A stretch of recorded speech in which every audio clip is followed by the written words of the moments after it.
ఇక్కడ మ్యూట్లో ఉంది. నమస్తే సార్. ఎస్ వినిపిస్తోందండి. ఇక దుర్గా ప్రసాద్ గారు టీడీపీ ప్రతినిధి కాసేపటి మనకి జాయిన్ అవుతారు. ముందుగా కృష్ణాంజలి గారు మీతో స్టార్ట్ చేద్దాం. అసలు ఏంటంటే ఇప్పుడు మనం చెప్పుకున్నట్టుగా కొంచెం టెక్నికల్ వర్డ్స్ అనేది సామాన్యులకి అర్థం కావు. బట్ ఇప్పటివరకు ట్రూ అప్పే విన్నాం. ఇప్పుడు ట్రూ డౌన్కు ప్రజలకి మళ్ళీ వెనక్కి తీసుకొచ్చే ప్రయత్నం చేస్తామని చెప్తున్నారు. ఏంటి అసలు దీని గురించి కొంచెం విశ్లేషించండి.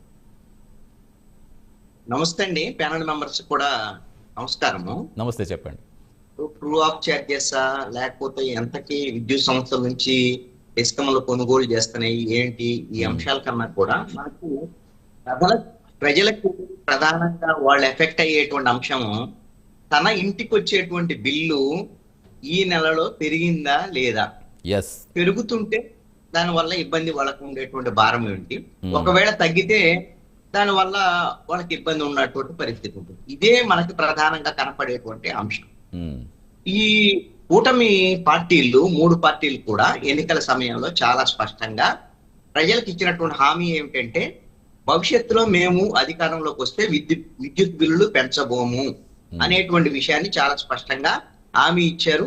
అదే విధంగా వైఎస్ఆర్ కాంగ్రెస్ పార్టీ ప్రభుత్వ హయాంలో పెంచినటువంటి విద్యుత్ ఛార్జీలను కూడా తగ్గిస్తామనేటువంటి హామీలను కూడా ఇచ్చినటువంటి పరిస్థితి ఉంది.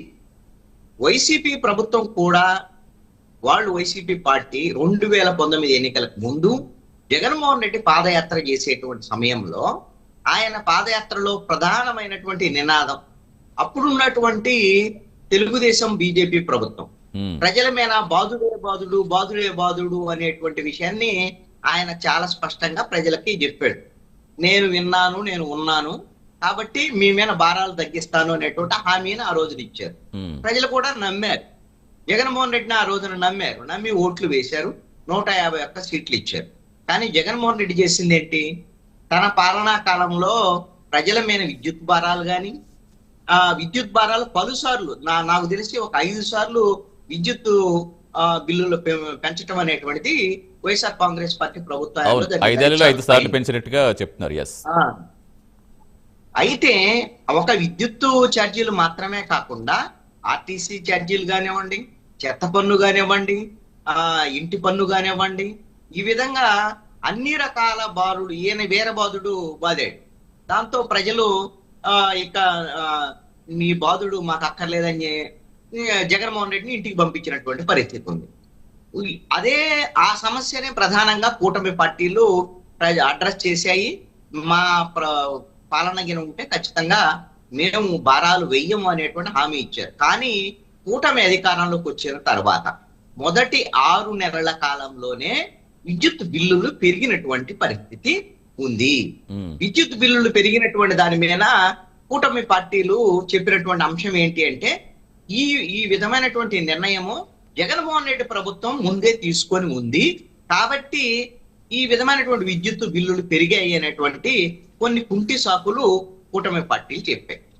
వీళ్ళు ఇచ్చినటువంటి హామీ ఏమిటి, మేము అధికారంలోకి వస్తే విద్యుత్ భారాలు పెరగవు, అదే విధంగా భవిష్యత్తులో మేమైనా భారాలు తగ్గిస్తామనేటువంటి ఇచ్చినటువంటి హామీ. మరి జగన్మోహన్ రెడ్డి ప్రభుత్వంలో తీసుకున్నటువంటి నిర్ణయాల మీద ఇప్పుడు పెరిగితే దీని మీద ఈ ప్రభావం అయితే మాత్రం కూటమి పార్టీలు వల్లే పెరిగినాయి అనేటువంటి అంశాలు ఖచ్చితంగా వచ్చేదానికి అవకాశం ఉంటుంది. ఇప్పుడు ట్రూ ఆఫ్ చార్జెస్, దీనికి ట్రూ ఆఫ్ డౌన్ అనేటువంటి పేరుతో ఒకవేళ పెంచినటువంటి ఛార్జీలని తగ్గించేటువంటి ప్రభుత్వం గిన ఈ కూటమి ప్రభుత్వం గిన చేస్తే ఖచ్చితంగా ఇది ప్రజలు హర్షించేటువంటి అంశంగా ఉంటుంది. ఖచ్చితంగా విద్యుత్ బిల్లులు తగ్గేదానికి అవకాశం ఉంటుంది.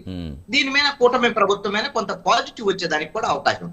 అయితే విద్యుత్ సంస్థల నుంచి డిస్కమ్లు కొనుగోలు చేసేటువంటి యూనిట్ ధర ₹4.99 కింద నిర్ణయించారు. ఇప్పుడు దీని ప్రకారంగా చూసినప్పుడు వైఎస్ఆర్ కాంగ్రెస్ పార్టీ చెప్తున్నటువంటి అంశం ఏమిటి, మేము మా ప్రభుత్వం ఉన్నప్పుడు ₹2.49 మేము విద్యుత్ సంస్థల నుంచి డిస్కమ్ల ద్వారా కొనుగోలు చేసేటువంటి నిర్ణయం తీసుకున్నప్పుడు ఇదే తెలుగుదేశము అదే విధంగా ప్రతిపక్షంలో ఉన్నటువంటి జనసేన వీళ్ళు గగ్గోలు పెట్టారు.